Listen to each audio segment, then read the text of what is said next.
How are you? Good morning to all of you. Myself Vijay sir. आज मैं आप लोगों को अपने इस वीडियो के माध्यम से interchange of exclamatory and assertive sentence के बारे में बताने जा रहा हूं। मैंने अपने पिछले कुछ वीडियोस के माध्यम से आपको बताया है इंटरचेंज के बारे में ही, जिसमें हमने आपको बताया था interchange of affirmative and negative, interchange of interrogative and assertive. लेकिन आज हम लोग जो पढ़ेंगे इस वीडियो के माध्यम से, या हम जो आपको बताने जा रहे हैं वो क्या है, interchange of exclamatory and assertive sentence. ठीक, तो चलिए देख लेते हैं एक्सक्लेमेटरी सेंटेंस में हम क्या कहता है। कहता है कि एक्सक्लेमेटरी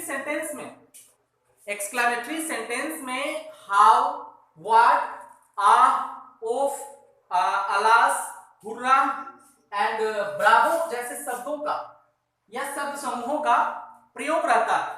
ठीक है, तो ऐसे वाक्यों से किस चीज का बोध प्रकट करता है?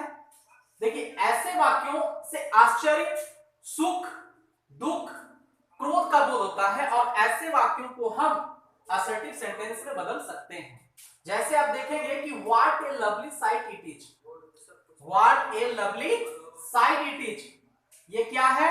एक्सक्लेमेटरी सेंटेंस है। इसे हम चेंज करेंगे असर्टिव में, तो it is a very lovely site, इसका असर्टिव क्या हो जाएगा? It is a very lovely site. तो यहां पे हमने आपको एग्जांपल देकर के समझाया है, इसको बनाएंगे कैसे, तब आपको ये बेहतर तरीके से समझ में आएगा कि कैसे ये बना है।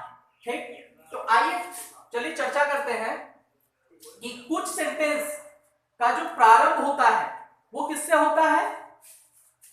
व्हाट या हाउ से होता है।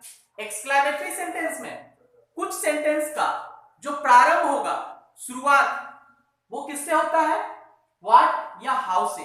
तो ऐसे वाक्यों का असर्टिव बनाने के लिए जो रूल्स हैं उसे हमने नीचे लिखने का प्रयास किया है या हमने लिख दिया है।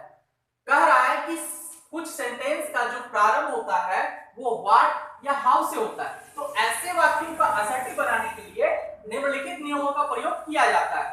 पहला नियम क्या कह रहा है कि वाक्य के अंत में प्रयुक्त सब्जेक्ट तथा वर्ब को शुरू में रखें। देखिए, एक्सक्लेमेटरी सेंटेंस में जो आपका सेंटेंस होगा उस सेंटेंस का जो सब्जेक्ट तथा वर्ब है, जैसे देखिए इस सेंटेंस में what a lovely site it is, exclamatory है, तो साइट इट इज ये क्या है आपका? इट हो गया आपका सब्जेक्ट और इज क्या हो गया? वर्ब। तो यहां पे कह रहा है कि वाक्य के अंत में जो प्रयुक्त सब्जेक्ट तथा वर्ब को शुरू में रखें। आपको जब असर्टिव बदलेंगे तो शुरू में रखने कह रहा है। इसके बाद व्हाट या हाउ को हटा देने के लिए कह रहा है, तो इसे हम लोग हटा देंगे। नंबर थर्ड, व्हाट या हाउ के बाद यदि किसी एडजेक्टिव या एडवर्ब का प्रयोग रहता है तो आप क्या करेंगे?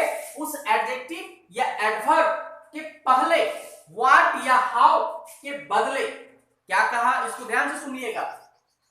व्हाट या हाउ के बाद, व्हाट से शुरू हुआ है तो मान लीजिए ये व्हाट से शुरू हुआ है, तो व्हाट के बाद यदि किसी एडजेक्टिव या एडवर्ब, लवली ये एडजेक्टिव है आपका, तो इस एडजेक्टिव का प्रयोग होता है, तो क्या कह रहा है कि उस एडजेक्टिव के पहले, ठीक, उस एडजेक्टिव के पहले अर्थात इस एडजेक्टिव के पहले आप क्या करेंगे?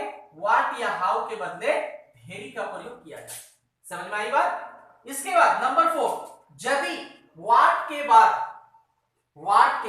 बाद नाउन का प्रयोग होता है, किसका प्रयोग होता है?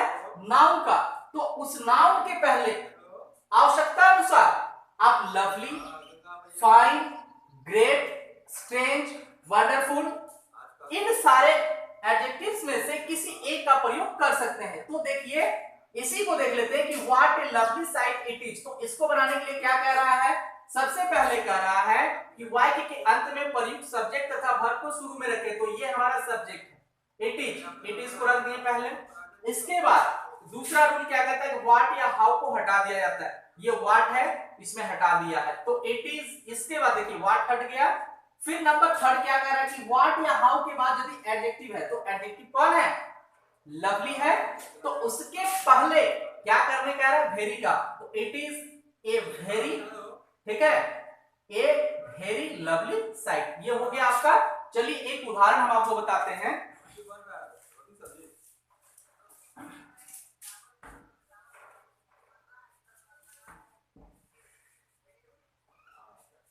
देखिए, what a lovely girl she is, ये है आपका एक्सक्लामेटरी।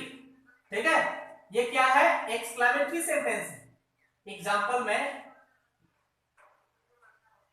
एग्जाम्पल एक्सक्लामेटरी है, तो इस एक्सक्लामेटरी को बदलेंगे हम लोग किसमें? Into assertive. देखिए, सबसे पहले क्या करेंगे? इस सब्जेक्ट प्लस वर्ब को फर्स्ट में रखेंगे, तो ये हो जाएगा सी इज। ठीक, व्हाट से शुरू हो रहा है, इसके बदले आपको क्या देने कह रहा है? वेरी। तो she is a very lovely girl, she is a very lovely girl. ये आपका हो गया। यहां देखिए असर्टिव सेंटेंस है, सॉरी एक्सक्लेमेटरी सेंटेंस का साइन रहेगा, तो इसके बदले में आपको क्या करना है? फुल स्टॉप लगाना है। दूसरा देखिए, एक और उदाहरण देख लेते हैं। How fine the weather is. ठीक, ये है एक्सक्लेमेटरी। असर्टिव देखेंगे इसका। देखिए, द, ये आपका सब्जेक्ट प्लस वर्ब है, तो द वेदर इज, है ना। हाउ के बाद क्या कह रहा है? हाउ के बदले very, the weather is very fine. ये आपका हो गया, sorry, the weather is very fine. तो अब चलिए आप देखें इस वीडियो को, हमारे इस वीडियो को, इसके बाद समझने का प्रयास करें और जो होमवर्क दिया जाए आपको, उस होमवर्क को बनाएं और हमें नोटबुक्स में सेंड करें। इसी के साथ मैं अपनी आज का ये वीडियो समाप्त करता हूं।